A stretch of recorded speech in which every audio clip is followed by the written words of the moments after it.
Welcome back to the third day of this year's C4 convention. We are kicking off this afternoon with Jim Glickman on Colonial 101, giving kind of an introduction to the area.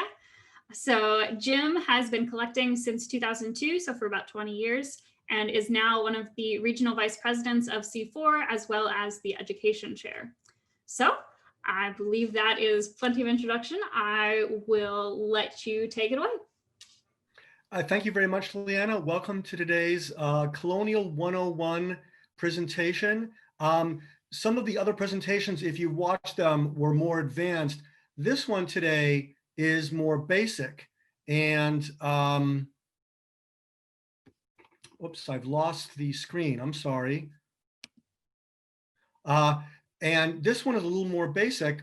And so we are going to be talking today about kind of answering what you might have as your basic questions about collecting American colonial coins. Advance the slide, please.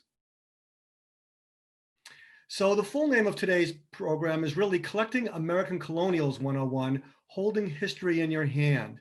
And that's often what we do. You see the map of the 13 colonies and related areas.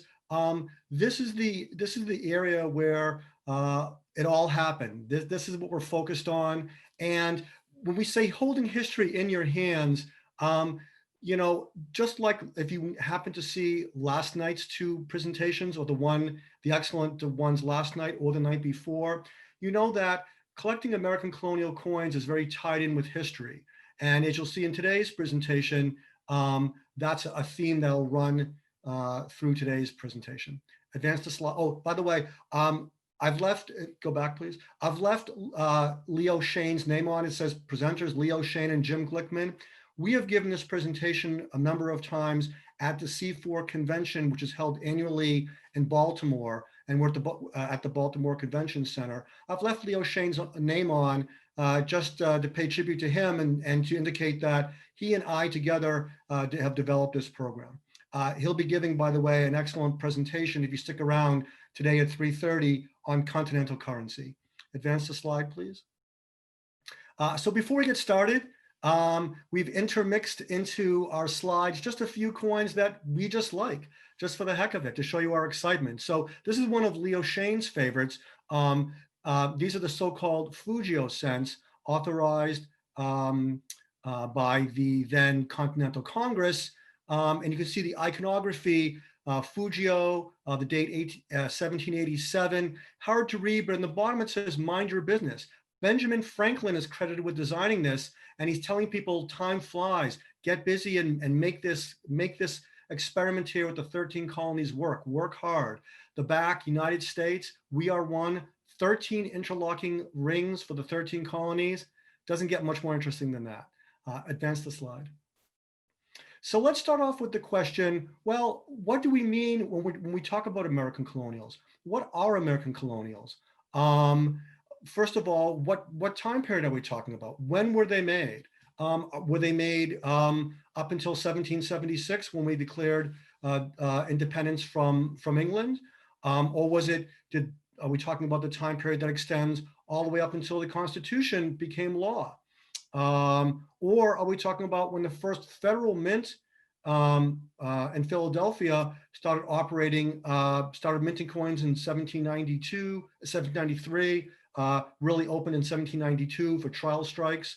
Or are we even talking about people collect Washingtonia, coins that commemorate George Washington, very popular, and that goes even later. Advance the slide. So here are some here's some coins and currency that relate to these different time periods that I just mentioned. So here we have a Spanish piastre in 1721. We have some continental currency, 1777. Well, that's after the Declaration of Independence. Fugio cent, we already looked at it a moment ago. That's dated 1787. And I mentioned Washingtonia. Here's a Washington token. That's 1795. Advance the slide. So another question after considering, well, when were they made? What time period? And notice, so I'm not giving you answers at this point. I'm just posing questions. Let's deal with the question, well, where were they made? In other words, of what is considered to be an American colonial, where were they made? Are we just talking about coins and currency that were minted or printed in colonial America? Remember that map in the first slide, up and down the eastern seaboard? Are we talking about coins, for example, that were made in the mother country, made in England for circulation here and sent over here? Is that an American colonial? How about things that were minted elsewhere and simply circulated in the colonies through trade? People came here off the boat, they had coins in their pocket. Trade was happening with the Caribbean, with European countries. All manner of coins and actually currency were circulating here. What about coins that weren't minted by any government entity, weren't officially authorized? What about privately minted speculative issues by essentially businessmen trying to make money through these ventures? Does that include in American colonials? How about counterfeits, both minted here on this side of the Atlantic? And if you listened last night to Jeff Rock's excellent talk, counterfeits minted in Britain and Ireland and other places. Advance the slide, please. Here are some objects, some material that illustrates all the different places that that the things that we potentially collect were made. Here's a North Carolina piece of currency, 1771. Here's on the right here, Virginia halfpence. If you listen to Roger Moore's excellent talk on Thursday evening, they weren't made here. They were made in England and shipped over here. And here in the middle on the left, that's an 8 real cob, so-called pieces of 8 reals, also minted in 4 and 2 and 1.5 real. Well, here's an 8 real piece minted in Bolivia. Huge silver mines were discovered in Central and South America, and lots of coins were minted there. So that's outside the 13 colonies. Here on the here where I'm pointing is a privately minted piece, the so-called Nova Constellarios, with dates of 1783 and 1785. There's a little bit of a debate where they were minted. They're thought to have been minted in England. What's clear is that they were minted privately. This is not an issue of any government. And then here in the bottom on the left, you have counterfeits. And if you heard Jeff Rock's excellent talk last night, you know something about those now. And by the way, all the talks that I'm referring to, and including this talk, all the talks are going to be put up on the C4 website, probably in about a couple of weeks. So you can watch again, you can access ones that you haven't seen before. And I recommend doing that. So here you have counterfeits that were made on both sides of the Atlantic. So we have a wide variety of when they were made and where they were made. Advance the slide, please. We have coins, tokens, and currency that were made for or in the 13 American colonies. We have the independent Republic of Vermont. Not one of the 13 colonies didn't become a state until 1791, but they minted coins which are avidly collected. We have coins that circulated in colonial North America from a number of places: Great Britain, France, Spain and its colonies. As I mentioned before, lots of silver was discovered in the New World. Portugal, Brazil, Germany, even other countries, the Netherlands with the so-called Leondolders. And here are some of these things illustrated. We have a beautiful piece in the top right of continental currency. Again, wonderful iconography with 13 stars and Confederation, talking about the 13 colonies as one. We have another 8 real, this time from Mexico. We have a Brazilian piece at the bottom left. We have a French piece. The question is, how do collectors of American colonial coins think of and organize all this different material? Next slide, please. So the answer is all these items, as you probably guessed by now, All these items are recognized by colonial collectors, by people in the and C4, the Colonial Coin Collectors Club, as being things that people collect under the rubric American colonials. A collection of American colonials really can be made up of so many different things. And it's really just limited, as it says in the bottom, limited only by your imagination. It can include anything that relates to the birth and creation of colonial America.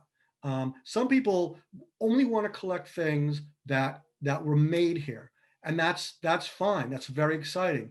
Other people are more focused on, well, what circulated here? And for example, they'll go to almanacs of the time, which listed things that circulated here.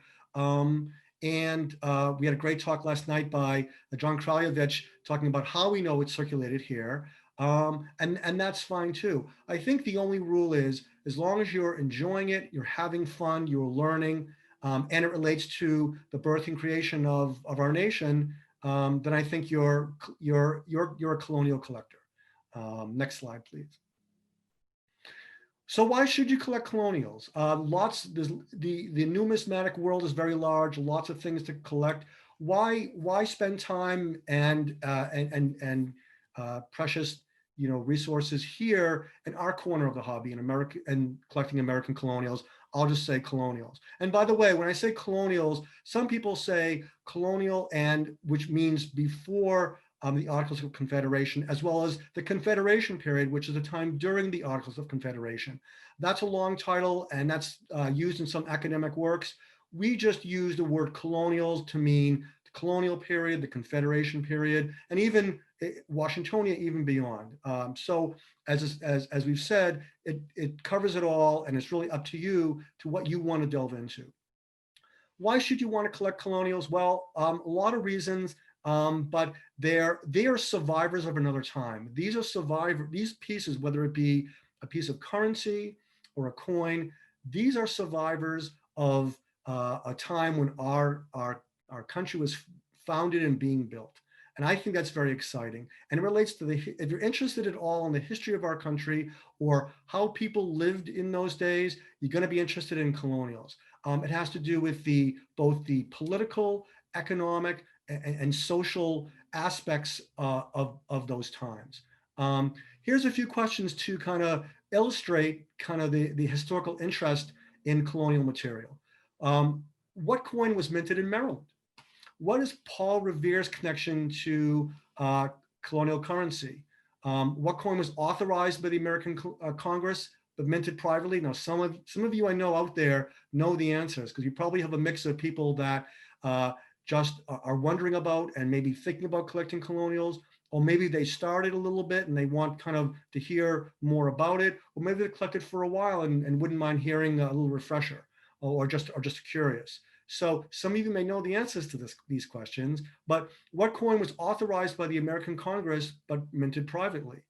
What coins were most used in day-to-day commerce in the colonies? Jeff Rock, you're not allowed to answer this question because you know it. And were counterfeit coins or currency a problem in the colonies? Was the counterfeit create problems? Next slide. Here are the answers. There's a wonderful series of coins called Chalmers tokens that were minted in Annapolis. Annapolis, if you've been there, is an extremely beautiful and historic place. Paul Revere, by the way, if you're in the Boston area, there was just an exhibit at the Worcester Art Museum that I just went to last week about Paul Revere.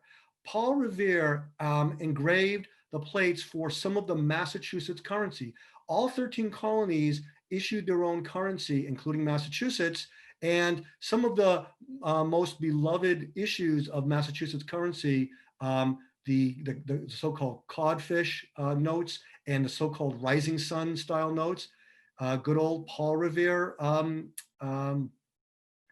himself engraved the plates, and wouldn't you know it, at this wonderful exhibit, it's now closed unfortunately, at this wonderful exhibit at the Worcester Art Museum, they had some examples of some of these rising sun notes, which was very exciting for me. And my friend who I was with had to hear me go on and on about them. what coins were most used in day-to-day commerce? I mentioned before that, the typical person or business would have kind of a whole mishmash of different kinds of coins, minted in the colonies, minted overseas and brought here. What was the most common used in day-to-day commerce? Well, it was British halfpence, counterfeit British halfpence, as well as regal British halfpence that we use and made and sent over here, used in everyday purchases. Also, I should mention that small Spanish silver and cut reals, i.e. minted in Central and South America, and circulated all in the Caribbean as well as up and down the eastern seaboard. Those are probably the most common types of coins that circulated. Counterfeit coins and currency, it was a problem. They, especially into the 1780s, the later 1780s, I should say, they were rampant. More than half were not regals, maybe even 2/3 were not regals. But there was a need, as Jeff Rock explained last night, if you saw his talk, or if you want to, when it's up, access it and watch it, as he explained so well, people needed circulating coins. One theme is kind of a lack in colonial times and in Confederation times of sufficient small change to be able to do everyday commercial transactions. And so counterfeits filled the void. But they were a problem because after a while there were too many of them, and sometimes merchants after a while wouldn't take them, leading to the so-called copper panic of 1793. But I digress. I'm sorry, 1789, I misspoke. The copper panic of 1789. But I digress. Next slide, please. So we've talked a lot about what are colonials, a lot of different types of materials make up colonials, why they're interesting, why you should collect them, what spurs a lot of people's interest in them. Now I want to talk about, well, what should you collect? There's a whole world of colonials. How can you get started? What should you collect? Well, a lot of popular ways, there's no limit to the number of ways you can collect, but a popular way is to collect one or more of the so-called state issues. So under the Articles of Confederation, the states were allowed to mint their own coins. Okay, that stopped with the Constitution, the U.S. Constitution, as of the passing of the U.S. Constitution. Only the federal government could mint coins, but before that, states could mint coins, and some did. Namely, as the slide says, New Jersey, Connecticut, Massachusetts, and Vermont. Vermont wasn't a state; it was a republic, but it chose to mint coins as well. And those are avidly collected, and they're so interesting. I collect them myself. Some people try to collect a date set, or one from each colony, or maybe one from each colony with one from each date. So for example, New Jersey minted coins in 1786, 87, and 88. So those three coins would make up a date set of New Jersey's. Or you could have Connecticut's 1785 through 1788. That's 4 coins. Massachusetts, 2 coins, 1787 to 1788. Vermont, 1785, 6, 7, and 8. So that's a way to do it. Or major types within each state: head left, head right, mailed bust, draped bust, and the like. Just major differences. New Jersey has, while most of the horse heads face right, there's 3 varieties that face left. Very exciting and very interesting. No one knows why. There are red book typesets. I would say if you're interested, or you have a burgeoning interest, or even a passing curiosity in colonials, even pick up the red book. Look at those pages at the beginning and thumb through and see the different types of colonials there are. Some people collect by variety. What that means is, like with large cents or half cents, every time you have a different die, and the dies oftentimes had to be either maybe partially or all engraved, then the coins look a little bit different. And that's with a new obverse or a new reverse die, even matched with a die that's already been in use. That's a new die marriage. That's a new variety. Some people try to get as many varieties as they can. And some people even go so far as to collect by die state. Well, what does that mean? Some of you may know from collecting early federal silver or early federal copper that sometimes the dies would start to disintegrate and you'd have cuds and uh, uh, other things would happen with the die that wasn't originally intended, that wasn't supposed to be there, but you can see them in the coin because anything on the die is going to be imparted to the coin. So you have a number of different interesting die states where things start to crumble or cuds or lines develop, and sometimes people collect them by that. I mean, how interesting to hold two coins of the same variety side by side and to know with certainty that even though we're talking about more than 200 years ago, we know with certainty which coin was minted before the other because we can see by looking at the coin the state of the die, the level that the die has deteriorated, and we know what the order the coins were struck in. How interesting. Some people collect paper currency, and they try to get one example of each of the 13 colonies, or they get different denominations. They say, I want to collect continental currency, one of each denomination, or I want to collect North Carolina currency by each denomination.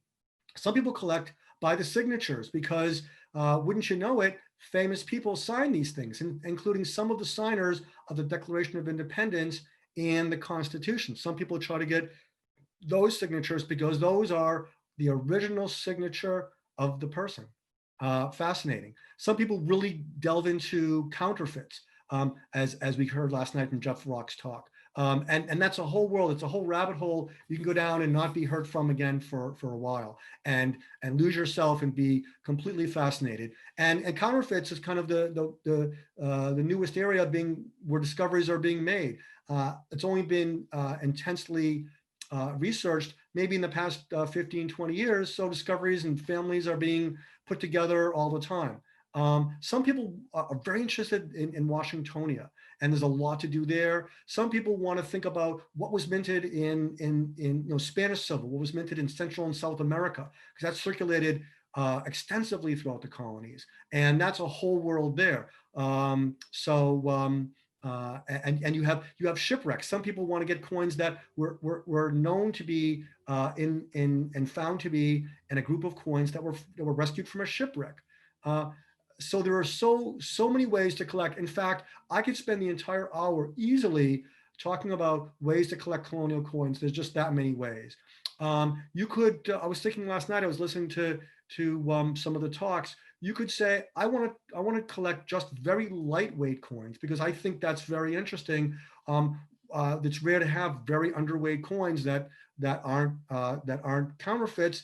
And some people want to collect errors, double strikes, or brockage, or a number of other colonial errors because, unlike later years with the federal mint, when it got going, the coins minted in colonial times, especially on this side of the Atlantic, coins minted in 13 colonies, the technology wasn't all that great. So you have lots of interesting errors to collect. So I'll stop here, but just to note that there are so many ways to collect, and it's just a matter of when you're interested in colonials, getting into it, looking around, seeing lots of coins, and then you'll get more ideas about what you want to collect the more you see. Next slide, please. Here are some illustrations about how to put together a set. Let's say I'm interested in Vermont colonials, and actually I do in real life collect them. But let's say someone's interested in Vermont. Really fascinating. You don't have to collect every variety or as many varieties as you can. You can simply do kind of a typeset. You're going to want to have a landscape. This is in the upper left. And you want a bust left, in the top middle, top right, a bust right. There's also different types of bust. There's the baby head. The baby head is a unique variety. So anybody who's collecting Vermont and wants a typeset is going to want to get a baby head. Now, there's another theme that runs through colonials, which is we don't know everything. Okay, there's a lot of things we still don't know, and to me, that makes it exciting. So take the baby head. We don't know why someone created that design. We don't know exactly. There's some theories. We don't definitely know who who engraved it, and why, as I said, why they want to create this type of interesting design that looks like a baby. We don't know. Lots of theories abound, and they're just that. They're theories. You have in the bottom right here, most of the, just like Connecticut reverses, most of the Vermont reverses say Indy et lib, independence and liberty. For reasons we don't know, there are a couple of varieties that say that change it, et lib Indy. So if you want to typeset, you'll want that different reverse legend with the Latin words in a different order. Very, very, very interesting. Next slide, please. Let's say you have an abiding interest in colonial currency. When I say colonial currency, I mean continental currency issued by the American Congress, the Colonial Congress, as well as each of the 13 colonies. And you can do that. Again, I could take an hour just about the different ways you collect that. But here's an illustration of, or a partial illustration of a part of a 13 colony set. You see New Jersey, Rhode Island, South Carolina, and they're all different. And they have different designs, and they have many, many Latin mottos that tell us what was in the minds of people. What were they thinking of in those days? And if you, for example, buy Eric Newman's book, Early Paper Money of America, he'll translate these mottos, and you'll find all kinds of fascinating and very patriotic mottos about how people thought of themselves and thought of their new country back then, and the pride they took. So and the iconography, seeing what was important to them, and what images they thought were important. And to me, I see this as endlessly fascinating. Next slide, please. So how rare are colonials? Well, the answer, like many questions, the answer is going to be it depends. So this slide shows a rarity chart. If you collect early federal silver or early federal copper, you've seen a chart like this or very similar to this. In Dave Bauer's book, he uses a universal rarity system, but most people, and that's used, and that's a good system too, and that's used he wrote an encyclopedia of colonial coins. The second edition just came out, and we'll get to books in a minute, but most people use and most catalogs use the system R1 to R9. It's funny, you can sometimes get, let's say in the Connecticut series, coins that are even R5, maybe even R6, without breaking the bank, without spending a lot of money. So typically you can get an R3 or an R4, maybe only a couple hundred of that variety exists. Now, there are some coins where the entire series or certain varieties within that series are very, very rare, and of course, very expensive. But you can encounter coins of which there aren't all that many in the variety, maybe just a few hundred, maybe even less than 100. And that isn't uncommon. Compare at the bottom, compared to a 1909 SVDB wheat cent, right? Brings a huge premium, very, very sought after. Almost 500,000 were minted. So many, many more. So we're just talking about different numbers when we're talking. And sometimes we have common varieties that are plentiful, relatively speaking, and you have more than 1,000, more than 1,250. That happens too. So it really depends on the type of coin you're dealing with, the type of colonial coin you're dealing with. Next slide.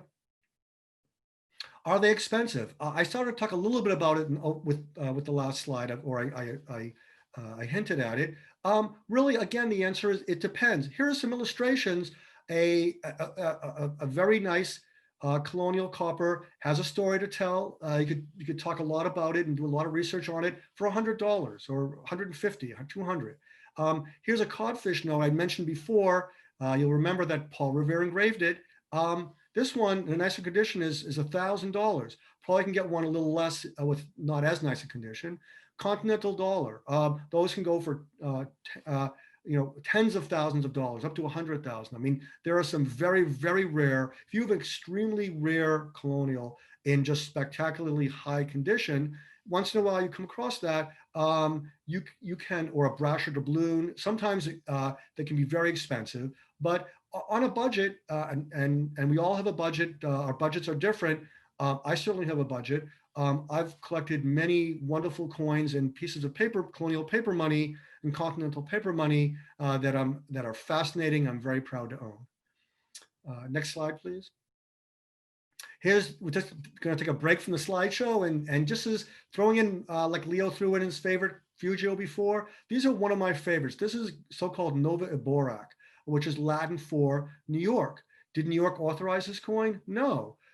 We don't really know the circumstances of this coin. There's a pretty well accepted theory as to who made it. We don't know exactly where it was made. Research is being done, and we have a lot of clues and some good theories, and we're finding out more and more. But we don't really know. We don't know who engraved these dies. We don't know exactly who is behind this, or all the players who are behind this, or exactly where it was struck. Fascinating. It's a great coin. Next slide, please. So, what books are available on Colonial? So, you've heard the phrase "buy the book before you buy the coin," and it's very, very true in the Colonial area. So I will say, in all honesty, that with Colonials, I can't imagine an area that's more fun, but it's a bit of a learning curve. And the learning curve, there are things to learn. You're going to want to look at as many coins or pictures of coins as you can to get an idea of what's out there. What do they look like? How do they come? How does the pricing run? What's a worn example look like versus not a worn example? All manner of things. You're going to want to find out the history behind them, how they came to be, who was involved in them, why they were minted, where they were minted. Sometimes, as I've suggested, we don't know. To me, that's even more interesting sometimes. You're going to want to start looking around and getting some basic information. And you're going to want to start reading and learning. Well, it's easier now than it ever was because more is online than ever before, and more books exist now than they did before. You can start with the Red Book. As I said earlier in my talk, go pick up the Red Book and read the entire Colonial part of it. Or if you have a Mega Red, the big Red Book, even better. One of the editions, I forget which one, covers that. There's some wonderful general books. There's a book, as I said, Dave Bowers and Whitman Publishing has put out Whitman's Encyclopedia of Colonial Coins. I think first printed in 2009, but a new edition just came out this year.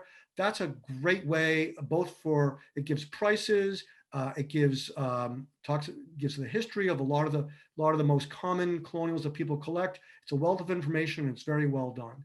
And there are other basic books. Phil Mossman wrote a book, I say here handout because we use this slide show in Baltimore where people were there, and we have a list of books to print out. What I would suggest is if you go to, and you don't have to be a C4 member, go check out the C4 website. And the C4 website is, as you I'm sure know by now, because you found the link to this talk, www.colonialcoins.org. Go to articles, press articles, and then go to one of the articles is called Beginner's Guide to Collecting Colonials. And then there's a section there, scroll down to books. And there's a lot of the books, not all the books that I would list, but many of them are listed.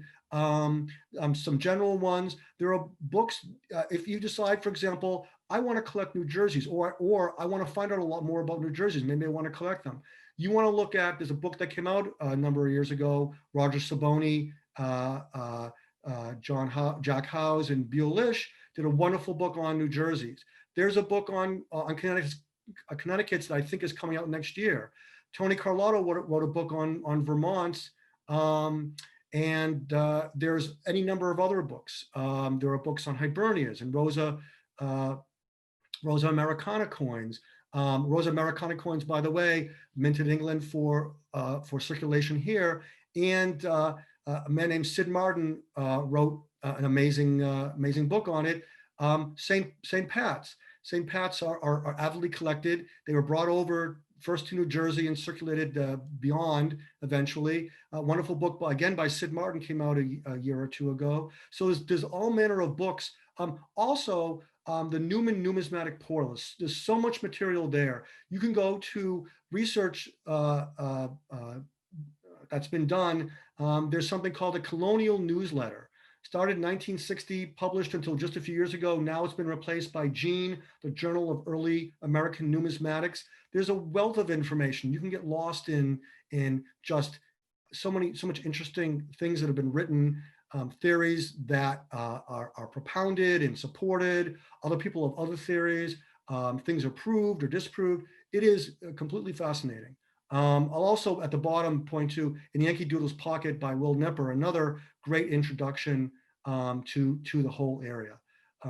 And if you join C4, which I highly recommend, one of the great things is you get the C4 newsletter, which always has interesting articles and research from beginner level to advanced. But also we have a lending library, a very large lending library. Our librarian is Leo Shane, and you can get a book mailed to you. You have it for a certain amount of time. You mail it back, and you don't have to invest in a book if you're not sure you want it. You can check it out from our lending library and see if it's for you or not, both the book and the area about which you're reading. Next slide, please.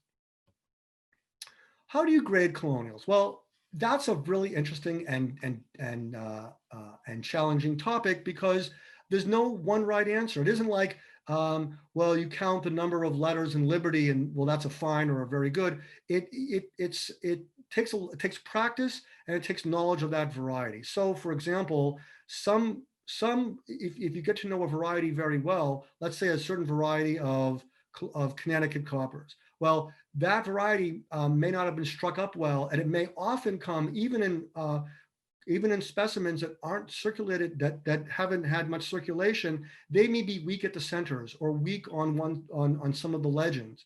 And you look at it and you think, well, this is a worn coin. But if you know enough about it, you say, well, for this variety, it isn't worn very much, and that takes practice and it takes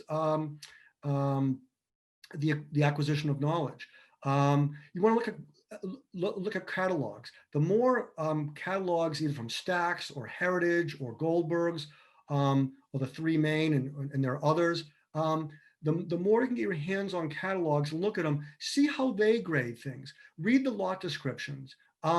That doesn't mean you have to agree with the person who cataloged the sale. They're not infallible, but they're experts in this stuff, and their opinions hold a lot of weight. And so you see how they grade things, and that gives you a lot of clues. Now, unlike EAC, where they have an EAC grade, kind of a net grade, so it might be fine 12 with a scratch or something, net VG8 or something. Typically with colonials, it's simply a wear grade, a grade for how much wear it is, and then a description of what else is going on with the coin. So it might be fine 12 choice for the grade, or it might be fine gray, a fine 12 with some edge damage, and then you have to decide what that means for the value of the coin. So learn the series, learn the variety. I have some little show and tell here. A book came out a few years ago, The Grading Guide to Early American Copper. And there is a chapter in there written by a C4 member, in fact, former President Ray Williams. So if you can borrow or get that book, that really has a lot of very good information on grading. Next slide, please. So here's more on grading colonials. So oftentimes you'll see something on a colonial and you have to decide, well, was this as made? Did it leave the mint like this, or is it post-mint damage? Post-mint damage affects the value of the coin versus something that's as made. Now, there could be, in the top left here, plancher cutter marks. So every once in a while, and that's, to me, that adds value. It's a very interesting error. And I have a few coins with the planchet cutter, which means they went to cut the planchet out, and maybe they made an error and it came down and didn't go all the way through, and they said, "Oops!" And I don't want it in that spot. I want it in this spot, but the planchet cutter mark still remains. Or here's one with a week date. Is the date on the bottom left, the Connecticut, is that date weak from where? Or is that date weak because it just is known not to strike up well in that area? Well, how do you know that? You look at other coins of that variety. You look in catalogs that catalog that variety, and you look at things that have been written either in Dave Bauer's book or in the soon to be coming out next year, hopefully, Connecticut book, and you find the answers. And you talk to other collectors, and that's a great way to learn. Talking to other collectors, and we'll get to that in a minute, is a wonderful way to learn. Here in the bottom right, verdigris. That's a chemical reaction. Copper is a very reactive metal. And so you have a copper coin that's been around for 200 and something years. Sometimes a chemical reaction occurs, and that that it's there. We're advised not to remove it, but just but it does affect the what whether you want that coin and how it's valued. Look at the coin in the upper right, a clip. You don't see it very often in federal coins, but you see it more often in colonial coins. This coin is probably at the end of the strip. And they were cutting out another planchet, and they had a clip there. So I have a coin in my collection with two clips. Sometimes you have very slight clips. Sometimes you have a greater clip. Does that affect the grade? Well, I don't think it affects the grade. Some people might say it does. It certainly affects desirability, and that could affect desirability either way. If you have a clip that takes out something important like the date or part of the legend, maybe that's less desirable to you. Maybe for other people, the clip is an interesting mint. I wouldn't say error, but fact of life for colonial mints. They oftentimes had a clip, and sometimes I see it this way. Sometimes it has interest to the coin. So really, you have to learn after some just seeing a lot of coins and having experience in the field of collecting colonials, what appeals to you and what doesn't appeal to you. Next slide. So you're interested in colonials and you're starting to look at a lot of colonials. And here are some tips that I'm thinking back to my days, just learning, just getting started with colonials, dealing with dealers, not knowing what I was doing. None of us know what we're doing at the beginning. We learn by experience. We learn by reading. We learn by going to coin shows or online, looking at coins. We hopefully talk to other collectors, or we read things they have to say in C4 newsletter. That's how we, and we see that issues or problems or challenges that we have, everybody has, and we see how other people have dealt with them, and that makes us better collectors and more knowledgeable collectors. So the cardinal rule is, except for maybe an expensive piece you're buying for fun, become knowledgeable before you're making any substantial purchase. Okay, you don't want to buy a coin and then later learn more and say, oh, geez, I really should have done that. Now that happens to all of us. Every single colonial collector you will talk to has said, I've bought coins where I wouldn't buy it today, but I still like the coin, or it's still fine, but I didn't know as much. So become knowledgeable, and the more knowledge you are, that will determine what kind of coins you want, and you'll begin to understand why some coins are more interesting to you and desirable to you. Doesn't mean that your fellow collector has to have that same view. They may see something else as desirable. You may see a little edge damage, but love the coin and love the color and surfaces, and that's fine. Someone else may really be bothered by an edge issue and really be fine with color and surfaces that aren't to your liking. It's a hobby. It's really for what we think we like. And so learn, start to purchase, but learn what it is that interests you.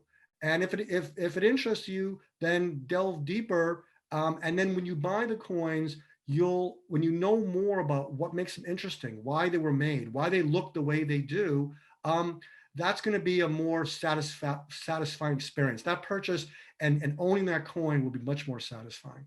So shop around. Don't buy the first thing you see, unless it's very, very rare and you may not be able to see it again. And that, you might not know that at first, but don't feel you have to rush and buy something. see a bunch of coins first. Get to know the area. I think that's and compare price and quality, and I think that'll make for a more satisfying experience, especially in these initial years. Because again, as I said, it is a bit of a learning curve. And by the way, I may have said this before, but I don't see the learning curve as, oh, I have to do it to have fun. It's like eating your broccoli. You have to eat it. I see the learning curve as the fun. I can't tell you how fun it's been learning and learning more. And I can't even tell you how much more I feel I have to learn, even after 16, 17, 18 years doing this, doing colonial coins. But there's a wealth to know, and the actual process, it's a journey, it's not a destination. The actual process of learning is a great deal of the fun. More tips for buying colonials. It's really best to buy from knowledgeable, well-known, and respected colonial dealers, and you'll get to know who those people are. That's really, I think, in the long run, will stand you in good stead. So get to know them, get to know what their practices are. Some of them will accept counteroffers. Some of them will list a price and will not be turned off by your making an offer of a reasonable price, but a lower price. Some will, and they'll let you know, some will say, no, I don't negotiate. This is my price. Either pay it or, that's fine if you don't. Keep looking. And so after a little while, you get to know the dealers and their predilections and what works with each one. Wait for the right coin to come to you. You'll see coins and you'll see very interesting coins, but the right coin, when after you learn and start to learn more and more, you'll kind of get that feeling when it's the right coin for you. It's in your budget. It's interesting to you. It has the detail you want. It has the surfaces and color that look nice, looks authentic, doesn't look like it's been cleaned or unnaturally or something. You'll after a while be happy that you kind of let the right coin come to you. Final thing I would say is don't get caught up on grade when you're negotiating with a dealer. So if a dealer calls it a VF20 and you've done looked at some catalogs and you really think it's a fine 12. Well, but the price is one that is acceptable, or the dealer will negotiate to a price that you find acceptable. Well, it doesn't really matter. There's no, don't get hung up on it. There's no need to agree on the grade as long as you agree on the price. You can call it whatever you want. Next slide. Oh, next slide, please. Oh, thank you. Where can I find colonials? I'm sorry, can you go back one? I'm sorry, I'm moving forward. I was wondering if I skipped. Yes, move it. Thank you. I'm sorry. My apologies. So you can find colonials. You can find them at the dealers, the dealers that specialized in colonial material. You'll find those. Well, first of all, if you're a C4 member, which I again highly recommend, in the C4 newsletter, they advertise. You'll see who they are. When we have shows again, if you come to the show in Baltimore, there's an area where the C4 dealers are. There's there are auctions that specialize in colonials, the C4 auction, the Stacks auction that was held the last few days. There are heritage auctions like the Partridge sale that was held a few weeks ago that specialize in colonials. At national and regional, even local shows, walk around, see what dealers have more than a couple of pieces of colonials. And especially if they're knowledgeable, they don't mind talking to you for a reasonable amount of time, and maybe for a short time, and tell you some things. Dealers that deal in colonial material are a great source of information. Of course, to the extent that coin shops exist, not as much as in years past, but coin shops, websites, eBay. But I say caveat emptor. I say that because eBay, you don't know what you're getting. It's a little bit of the Wild West. And for someone that knows a lot about colonials, it's a place to go. But someone who's just learning, I would say go on eBay and look around. It's a great place to look. But unless you're really sure what it is, or unless you know it's from a reputable dealer who happens to be listing things on eBay, be very, very careful. Next slide. What about certified colonials? This is a topic that both in jest and seriously, colonial collectors talk about a lot. In fact, there's a Yahoo colonial group that soon will be migrating to Google where just the other day, this topic came up again, and again, people were talking about the pros and cons. The answer is there is no one right answer. It's up to you as a collector. A lot of collectors like myself have some of each.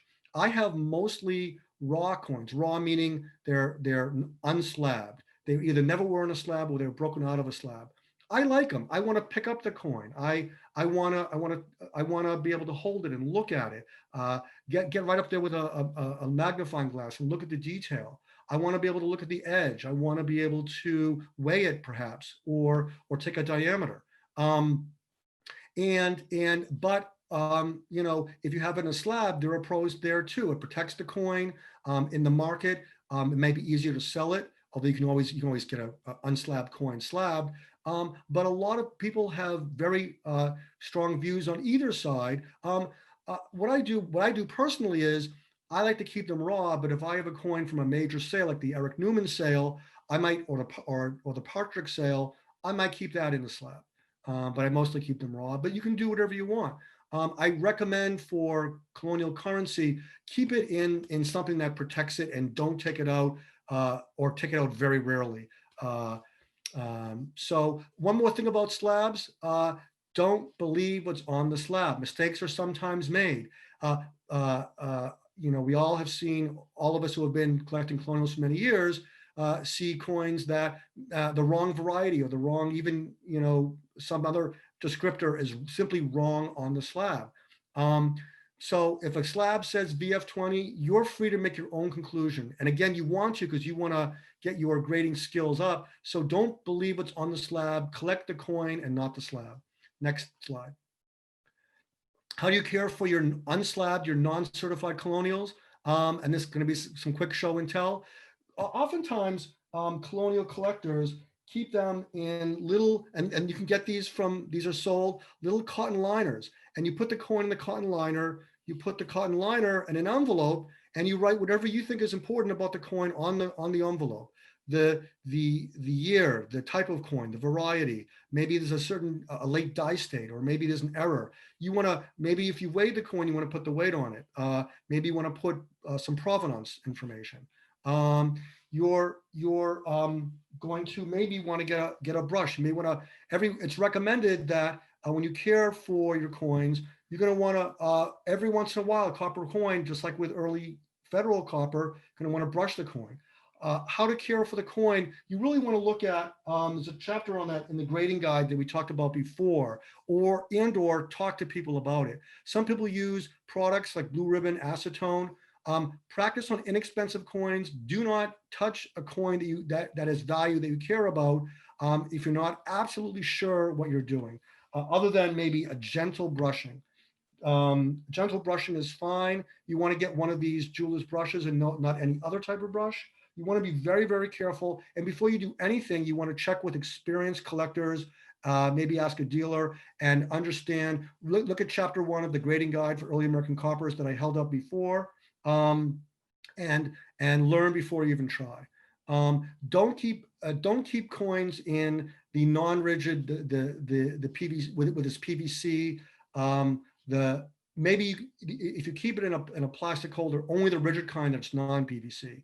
I stay away from both kinds, but never in the soft kind, because they have PVC, and then eventually it rubs off on the coin. Next slide. I think I've already covered this. I've already shown you. I showed you the liner and the envelopes. You want to get, these are very expensive. Bausch & Lomb or other companies make, this is a 5X, you can get 10X, you can get 3X. You want to have this with you when you go to a coin shop or a show, or if you meet with a friend to look at coins, certainly for your own coins. You also want to have some sort of a tray, something to soft lined to have the coin on. Here's a tray I use, or anything soft. Whenever you have a coin that's out, never ever hold it over a hard surface. Always hold it over a soft surface. You drop the coin, lands on a soft surface, no harm done. And we've all dropped coins. Never ever have a coin that's of any value that could drop, hit the floor, hit a hard surface of a desk. Always over a soft surface. Next slide. I'll finish here by saying with security, we've run out of time, so I'll just say that wherever you are, you travel with coins, even if you drive with the coins, never ever leave a coin in the car alone without another trusted human being with it, even for a moment. Be very careful when in a hotel, traveling by air. Always know where your coins are. Hopefully they're on your person. Never let them out of your sight. Next slide. Another favorite, the landscape, beautiful coin, very popular. Next slide, please. Finding other collectors, the final slide. Again, Colonial Coin Collectors Club, C4. The website has a lot of great resources. There are other websites listed here. If possible, come to the Baltimore when they have them again, come to a C4 convention, and join chat groups. Now there's a Yahoo group, soon will be a Google group. Find it and join the conversation. It's been my pleasure to make this presentation to you, and I'll be happy to answer any questions. Okay, thank you very much. We have two in the text chat that I'll get to here in a second. If you are in the audience and would like to ask a question live, there's a button at the bottom of your screen that says raise hand. If you click on that, then I will allow you to talk one at a time so you can have a conversation with Jim to ask your question, or you can type it in the text Q&A, which is also a button at the bottom of your screen. So either way is fine. In the meantime, let's see, we have from Mark. Great talk, Jim. Isn't it true that Vermonts are the best of all colonials? Mark is a ringer. I know who he is. And this is an illustration of, you can talk to 10 colonial collectors and ask them, what is the neatest, coolest thing? And you'll get 10 different answers. But as long as you're having fun and enjoying it, all is good. Okay, and then why hasn't third-party grading become as popular in this area of the hobby as others? I think because grading colonials, these great third-party grading companies, they operate on volume. I think they grade a lot of coins, and it's really hard. There's a lot more you have to know, and it's a lot more nuances and acquired knowledges that you need to accurately and intelligently grade a colonial. And I'm not sure that the third-party companies are set up that way. I think also that colonial collectors who have done their homework, who have acquired knowledge, they know that the grades again, it isn't like bust half dollars. There are just so many factors, and I think it's harder to capture the grade without knowing more about that particular variety, et cetera. So they're just given less weight. Mm-hmm. Okay, question from William. Where can I buy a soft coin tray? So I had trouble finding this one. I actually at the Baltimore show, which is a very large show, I actually found one of the dealers in Ancients. There's a dealer in Ancients who had some, and he gave me the information. These are actually made in Milan, Italy, and through that dealer in Ancients, I was able to order this.